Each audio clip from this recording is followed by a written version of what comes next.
it's a game of passion. And it's a game of seeing the opportunities and go after those.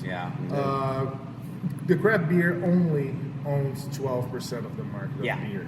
So it's still a lot of space to take out those ginormous conglomerates. Craft beer still have a lot of path to grow. It's still that little because I remember watching Beer Wars back in the day. Yeah. I mean, that was like 10 plus years ago or something like that. And that's still how it is. Still. Although growth a lot, those craft breweries more passionate about local. Right. Yeah.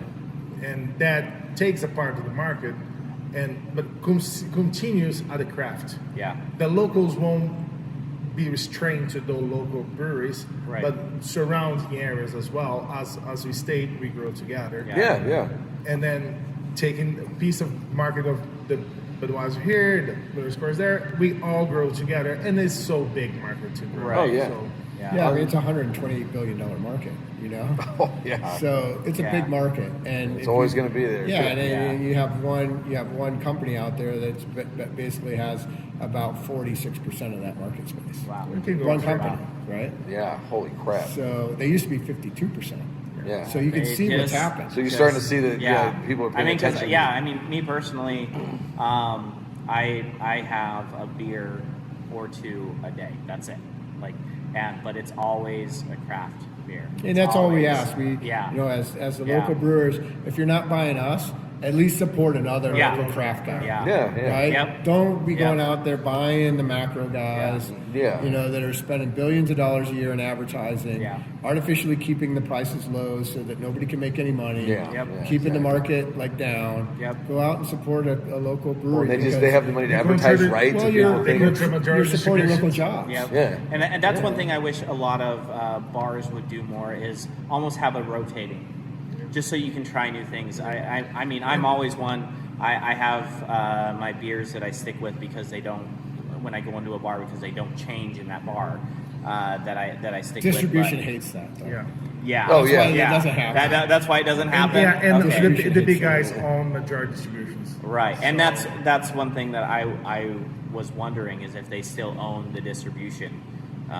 Just like in the movie that it talks sometimes about. they don't own the distributor itself, but they own 80% of the products that in their house. So 80% of their sales is from a macro. So they control how the market will Do the bars at that point even have that option of saying, hey, I want to do this? Oh, they do. The craft bars right now, the bars do. The bars do have the say, and if they don't want something, they definitely own the business. Right? They don't say, the distributors never say, no, you're not going to do that. Yeah, maybe one distributor. People are also lazy. What they do though, I've seen them do this. But they definitely put pressure on you.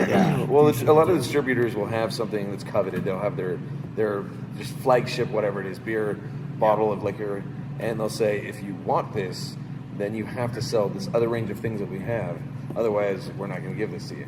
And so the establishment will get that and then stock half their fridge with that brand of whatever they have. But that is the only good thing about state control. It's you have your choice to go and buy. Yes, Don't rely on those well, and the prices don't fluctuate because of this state. And also that, so you can have really rare products here. I mean, we play retail price on stuff, but it doesn't fluctuate. It's different. It's different. Definitely, the state control is beneficial, and for us as and you ask maybe what's different between Utah and out of state, right? That is one of the things, and it's a good point that Marcio brought up. If you go out of state, you have much less opportunity to be able to get distribution. It's much harder to get distribution. And especially distribution in large grocery chain, like Smith's or Fresh or Walmart. Where in Utah, because it is a control state, we have access to those chain stores that we wouldn't normally have being in a California market or in a Colorado market. This is less product, so they need us. Yeah, that's interesting. I get, moving to Utah as a bartender, I found that kind of an interesting thing for what I do as a profession, is that it's more valued here because there's less of us, which is kind of interesting. Because every other state you go to, we're a dime a dozen, but a seasoned bartender over in Utah, people are like, oh shit, we'll hire you right now.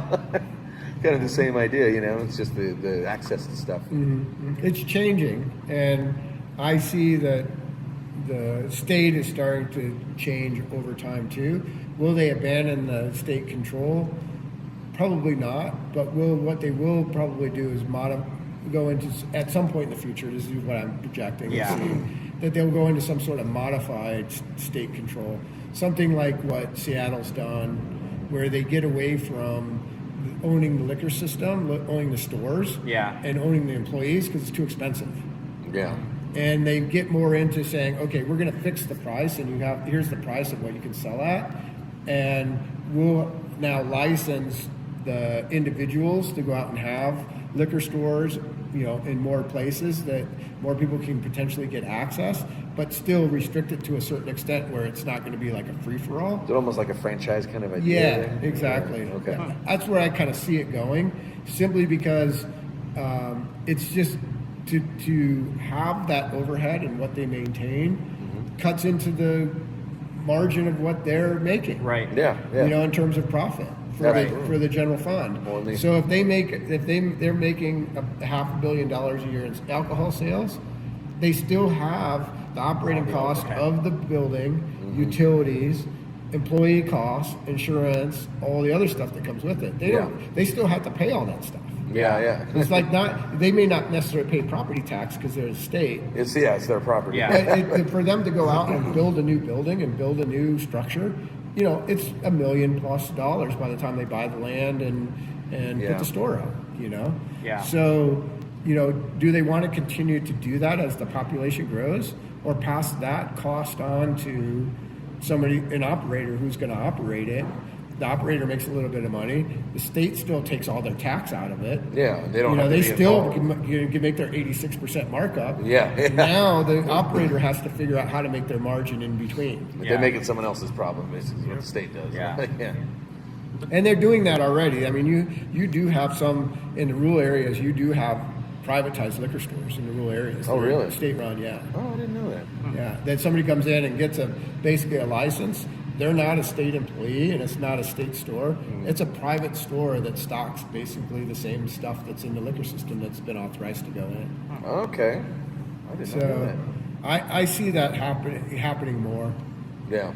And it feels like things are certainly moving a direction. I mean, in the future. Now, granted, it's down the road. Of course, there is a lot of influx of outside state people here that will eventually help on the voting system to reduce the power of the former government. Yep. And that will probably simulate change.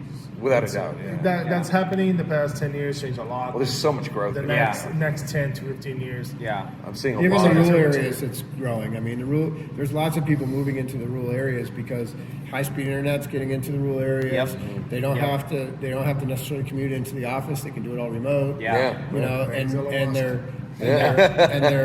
And their views are more liberal than the conservative, church. Majority here. Majority of the population. I want to say the church, but I mean that's a big part. But no, it is. That is a lot of and the old church. And I think the church. I mean, I can be completely wrong, but I think the church doesn't have as much influence as they've had even 10 years ago.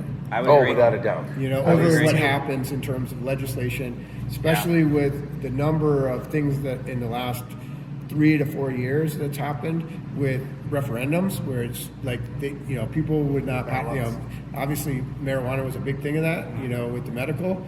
They tried to pass it, no, it keeps getting shut down. Then it basically had enough signatures to get on the vote, and we were able to vote for it.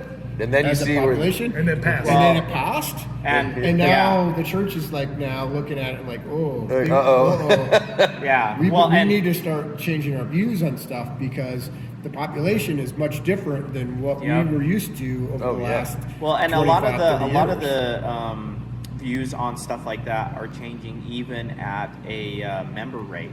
My family has been very Mormon, and my mom ended up hurting her arm, and I told her, hey, I just got back from Colorado, so if you want to try this. She did a bunch of research, and she's at the time she was 64, and she ended up doing it, got rid of her pain and stuff like that, and my dad and my mom both voted on that yes. Yeah. And so we just with everything, And I think that also- those views have to be and changed. I think and that those, the view will start changing. Yeah. Again, I don't want to be bad mouthing anything, Yeah. but it's an obvious thing.